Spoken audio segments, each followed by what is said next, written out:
Hello dear friends, स्वागत है आपका अपने यूट्यूब चैनल साइंस स्टडी के अंदर। आज की इस वीडियो में हम बात करने वाले हमारी हिस्ट्री का अगला नेक्स्ट टॉपिक रहेगा और वो हमारे पास क्या रहेगा यहाँ से सिंधु सभ्यता। ठीक है, देखो सिंधु सभ्यता है जिसको हम हड़प्पा सभ्यता के नाम से भी जानते हैं। ठीक है, सिंधु सभ्यता है उसको क्या बोला जाता है, यहाँ से हड़प्पा सभ्यता भी कहा जाता है। देखो सिंधु सभ्यता की खोज है वो किसके द्वारा की गई थी, हमारे पास राय बहादुर दयाराम साहनी। ठीक है, सिंधु सभ्यता की खोज है वो किसके द्वारा की गई थी, राय बहादुर दयाराम साहनी के द्वारा। ठीक है, अब देखो रेडियो कार्बन जैसे मतलब कि पुरानी चीज़ों का अध्ययन करने के लिए हमारे पास रेडियो कार्बन 14 है। ठीक है, इस विधि के द्वारा सिंधु सभ्यता का जो सर्वमान्य तिथि है वो कितनी बोली जाती है, 2400 ईसा पूर्व से लेकर हमारे पास कितनी रहेगी यहाँ से 1700। ठीक है, 2400 ईसा पूर्व से लेकर ये हमारे पास कितनी रहेगी यहाँ से 1700 ईसा पूर्व रहेगी। ठीक है, और सिंधु सभ्यता की खोज किसने की थी, दयाराम साहनी ने। उसके बाद देखो सिंधु सभ्यता को कौन से काल में रखा गया है, तो इसे आद्य ऐतिहासिक काल। ठीक है, और इसे आप क्या बोल सकते हो, कांस्य युग। ठीक है, क्या रहेगा हमारे पास यहाँ से कांस्य युग।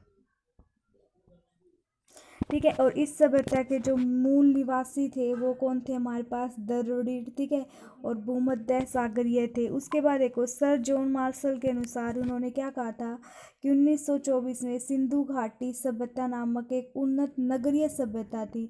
अब ये और याद रख लेना, ये जो हमारे पास सिंधु सभ्यता थी वो कैसी सभ्यता थी, हमारे पास नगरीय सभ्यता थी। ठीक है, और जो वैदिक काल जो वैदिक सभ्यता पढ़ेंगे ना वो हमारे पास यहाँ से ग्रामीण सभ्यता थी। अब देखो सिंधु सभ्यता के सर्वाधिक जो हमारे पास पश्चिमी पूर्वांचल नदी के किनारे जो देखो जैसे हम ऐसे मान लेते हैं यहाँ से। ठीक है, तो जो पूर्व है ना, पूर्व के अंदर हमारे पास एक स्थान रहेगा, उसका जो नाम है वो सुत कोगेडोर। ठीक है, बुलिस्तान सॉरी पश्चिम में ही रहेगा। ठीक है, और पूर्वी है वो हमारे पास कौन रहेगा, आलमगीर। ठीक है, और उसके बाद जो उत्तरी है वो अपने पास है वो कौन सा रहेगा, चिनाब नदी के तट पर अखनूर के निकट मांदा। ये कहाँ पर है, जम्मू कश्मीर में। और दक्षिण भाग है वो किसों को बोला गया, दामोदाबाद। ठीक है, और ये कहाँ पर रहेगा, अहमदनगर महाराष्ट्र के अंदर। देखो दोबारा से अपने माइंड में रिकॉल कर लो, पश्चिमी भाग है वो जो मतलब कि सिंधु सभ्यता का जो बिल्कुल पश्चिम में हमें जो मिला था वो कौन सा रहेगा, सुत कागेडोर बलूचिस्तान में रहेगा। ठीक है, पूर्वी है वो हमारे पास है वो कौन सा रहेगा, यहाँ से आलमगीरपुर। ठीक है, और जो अपने पास यहाँ से दक्षिणी है वो कौन सा रहेगा आपके पास, दाइमदाबाद। ठीक है, और जो अपने पास उत्तरी है वो कौन सा रहेगा, यहाँ से मांदा। और मांदा कहाँ पर है, हमारे पास जम्मू कश्मीर में।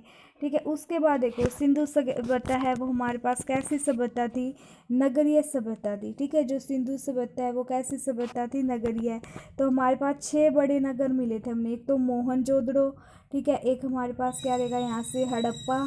ठीक है, गणवारी वाला, धोलावीरा, राखीगढ़ी, और कौन सा रहेगा यहाँ से कालीबंगन। ठीक है, तो मोहनजोदड़ो रहेगा हमारे पास, हड़प्पा। ठीक है, गणवारी वाला, धोलावीरा, राखीगढ़ी, और कौन सा रहेगा यहाँ से कालीबंगन। ठीक है, और स्वतंत्रता के बाद जो हड़प्पा संस्कृति है उसके जो सबसे अधिक जो स्थल है वो कहाँ खोजे गए थे, हमारे पास गुजरात में खोजे गए थे। ठीक है, और सिंधु घाटी सभ्यता का सबसे बड़ा स्थल पूछा जाए तो वो हमारे पास क्या था, मोहनजोदड़ो। ठीक है, और भारत में इसका जो सबसे बड़ा स्थल है वो कौन सा रहेगा, राखीगढ़ी, जो घग्गर नदी के पास है। ठीक है, उसके बाद देखो और ये कहाँ रहेगा हमारे पास, राखीगढ़ी वैसे जींद जिले में, हरियाणा में। ठीक है, और इसकी खोज किसके द्वारा की गई थी, 1969 के अंदर हमारे पास डॉक्टर सूरजभान के द्वारा। ठीक है, और सिंधु सभ्यता है वहाँ पर बंदरगाह भी थी, है ना। और सिंधु सभ्यता के 2 बंदरगाह बढ़ते, लोथल और सुटकोडा। ये सिंधु सभ्यता का क्या था, हमारे पास बंदरगाह थी। ठीक है, देखो जुटे हुए खेत मिले थे हमारे पास, नक्शेदार ईंटों का प्रयोग का साक्ष्य हमें कहाँ से प्राप्त हुआ है, कालीबंगन से। अगर पूछा जाए कि जुटे हुए खेत और नक्शेदार ईंट है इसका प्रयोग का साक्ष्य हमें वो कहाँ से मिला था, कालीबंगन से। ठीक है, और मोहनजोदड़ो से प्राप्त स्नानागार। ठीक है, बड़े बड़े हमारे पास स्नानागार है।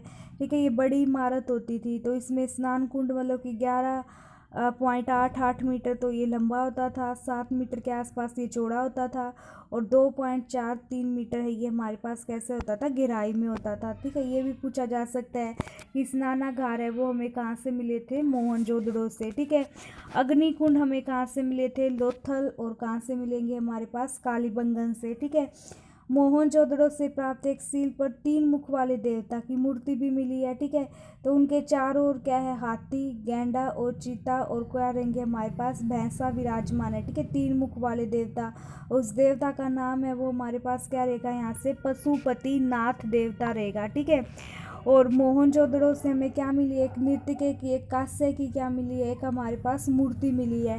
ठीक है, उसके बाद देखो हड़प्पा की मोहरों पर संगरी पशु का अंकन मिलता है, और यहाँ से प्राप्त एक आयताकार मोहर में स्त्री के गर्भ से क्या दिखाया गया, एक निकलता हुआ पौधा दिखाया गया है। ठीक है, और मन के बनाने के कारखाने हैं वो हमारे पास कहाँ से मिले हमें, लोथल और चुहुंदड़ो से। ठीक है, मन के बनाने के जो कारखाने हैं वो कहाँ से मिले हमारे पास, लोथल और चुहुंदड़ो से। ठीक है, और सिंधु सभ्यता की लिपि है वो हमारे पास कैसी थी, भाव चित्रात्मक। ठीक है, और ये कैसे लिखी जाती थी बच्चों, दाईं से किस ओर लिखी जाती है हमारे पास, ये बाईं ओर लिखी जाती है। ठीक है, तो भाव चित्रात्मक क्या थी हमारे पास, इसकी लिपि थी।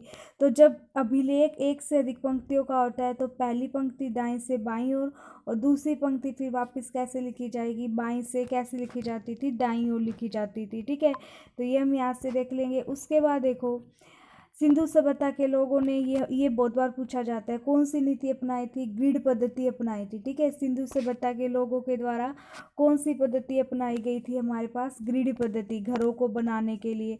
और घरों के दरवाजे और खिड़कियां सड़क की ओर ना खुलकर कहाँ पर खुलते थे, पीछे की तरफ खुलते थे। ठीक है, और लोथल के नगर के घरों के दरवाजे मुख्य सड़क की ओर भी खुलते थे। ठीक है, और इन्हें 2 फसलों के बारे में पता था। बताओ सिंधु सभ्यता में 2 फसल कौन कौन सी थी, एक तो गेहूं, और एक हमारे पास यहाँ से क्या रहेगी, जौ। ठीक है, और मिठास के लिए जो है ये हमारे पास सिंधु सभ्यता के लोग किसका प्रयोग करते थे, शहद का प्रयोग करते थे। ठीक है, और मिट्टी से बने हल का जो साक्ष्य है वो हमारे पास है वो कहाँ से मिला था हमें, बनवाली से। ठीक है, ये भी याद रख लेना। ठीक है, उसके बाद रंगरूर और लोथल से हमें क्या मिले हैं, चावल के साक्ष्य मिले हैं।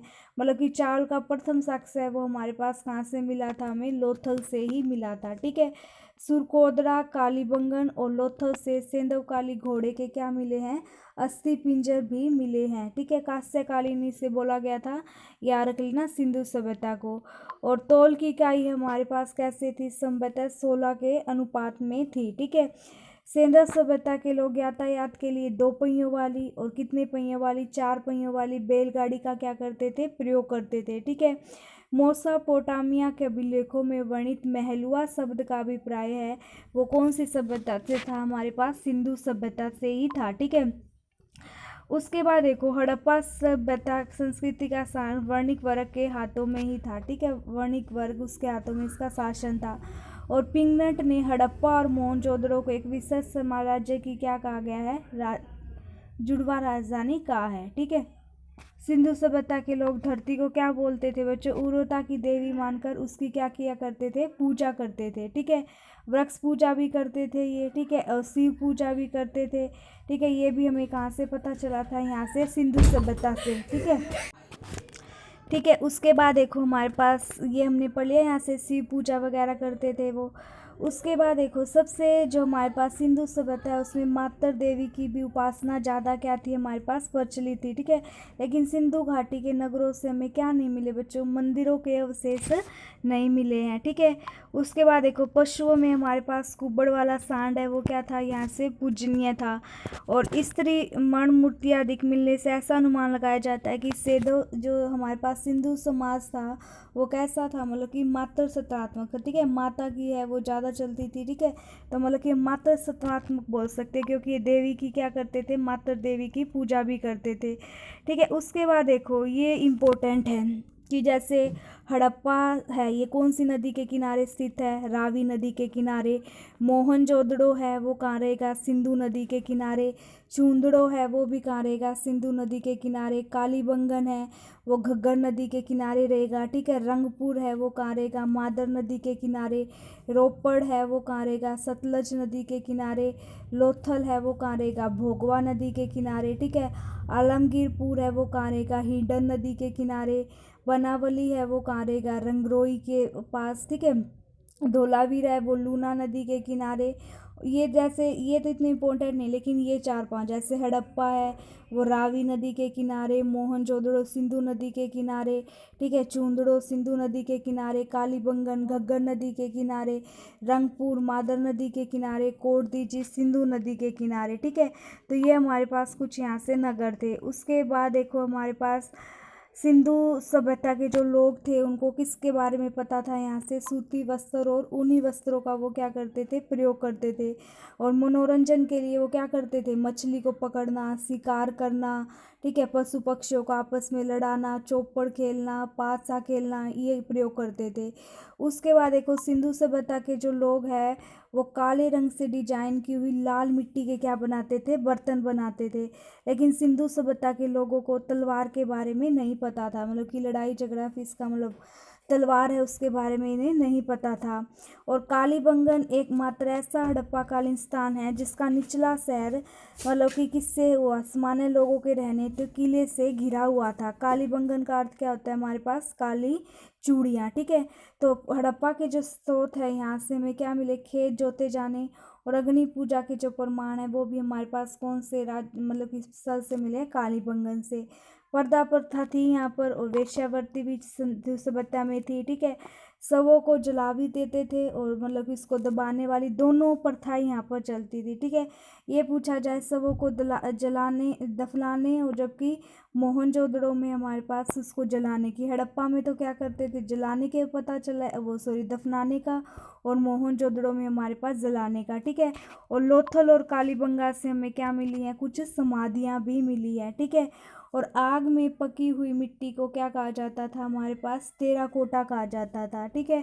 और इसका विनाश कहते हैं कि बाढ़ वगैरह के द्वारा हो गया, ठीक है।